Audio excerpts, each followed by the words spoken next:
It seems like the Tab S7 LITE and Plus LITE is one of the most anticipated releases this year. So many people are waiting for it to come out. So what happened and why has it been delayed? Two questions we will answer for you today. You see, when a company like Samsung decides to go after a market, let's say it has a little bit of footprint in that segment, it usually means two things. Either the company will reshuffle and reprioritize their R&D efforts if they feel deemed necessary, or they will advise or they will get an external advisory company in that pretty much does the same and looks after the financial and will tell them, yes, it is a good opportunity to go after, or will simply advise against that. I want to put things into perspective here. Samsung's market share for PC/laptop worldwide is 1%. So Samsung has analyzed the purchase behavior of all the people that stay home, in fact of all the people that purchased PCs and laptops last year during the pandemic, and it became apparent that there has been an increase in 13% in overall sales of PCs and laptops simply due to the bug, right? But it is the highest increase since 2014. Therefore, Samsung has reprioritized their entire strategy and said, okay, let's go with the Galaxy Book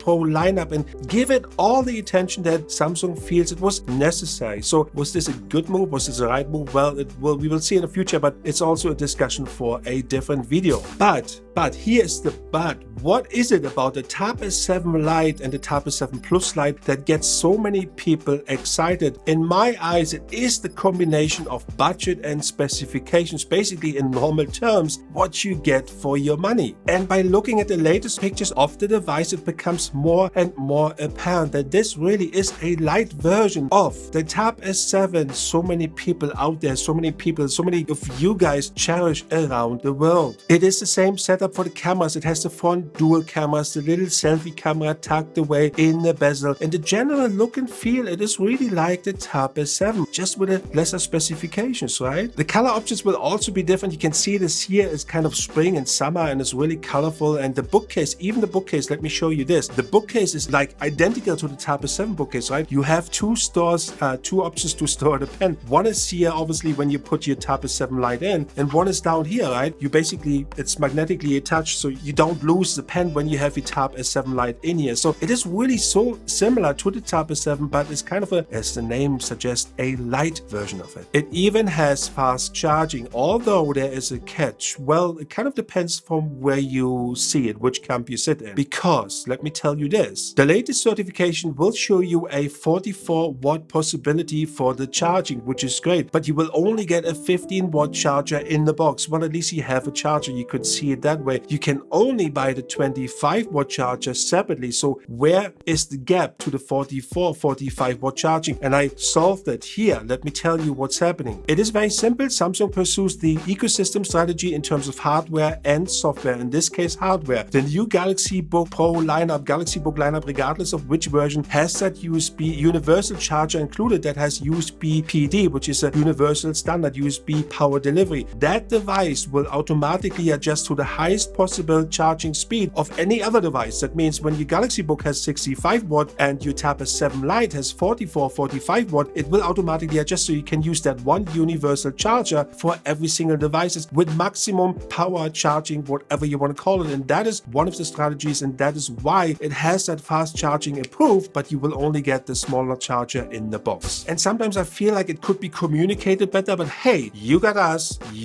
and we got you. To summarize the two answers, now the delay for the Tab S7 LITE is simply being caused by the prioritization of the Samsung Galaxy Book Pro book lineup, the whole shebang. That's number one answer. Number two answer is, when will it be released? The question and the answer to that question is, it will be released in June. So it's not far off. We are almost there. You can see this with all the certifications and everything that's popping up. Stay tuned. Guys, let me know in the comments below how you feel about, you know the drill with YouTube. Let me know, and until next time, I miss you. Peace out.